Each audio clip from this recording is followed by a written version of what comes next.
Should metal roofs have self-adhering ice and water shield underlayment underneath the entire roof?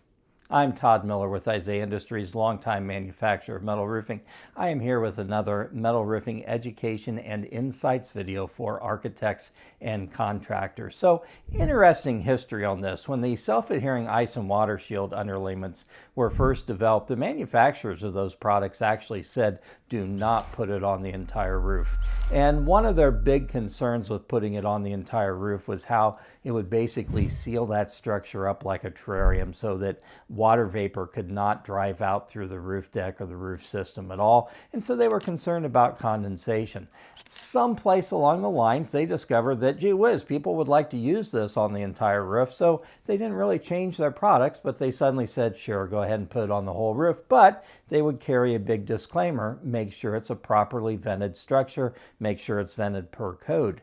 And I still go along with that. Now, what I do see happening sometimes is metal roof contractors using ice and water shield on the entire roof. And in fact, you get into Florida, they actually somewhat require that, or you can use 2 layers of a synthetic underlayment. Their concern in Florida is if the roof comes off in a hurricane event, they want to make sure that there's something watertight underneath of it. Be honest with you, I get a little nervous when a contractor tells me I always put full ice and water shield underneath my metal roofs. Why do I get nervous? Well, does that roof have proper ventilation? Could they inadvertently be causing a condensation issue by doing that? And the other thing I worry about is if they are installing the metal roof properly, they really don't need ice and water shield. So are they using ice and water shield as a crutch for not doing a good installation job? Now, can you even, under the perfectly installed metal roof, occasionally get some water blow through the roof system? It's possible with many of these systems. Yeah, you might, especially at a flashing, but it may only happen once or twice a year when the wind is a certain direction, certain speed, and the rain is coming in at certain, velocity.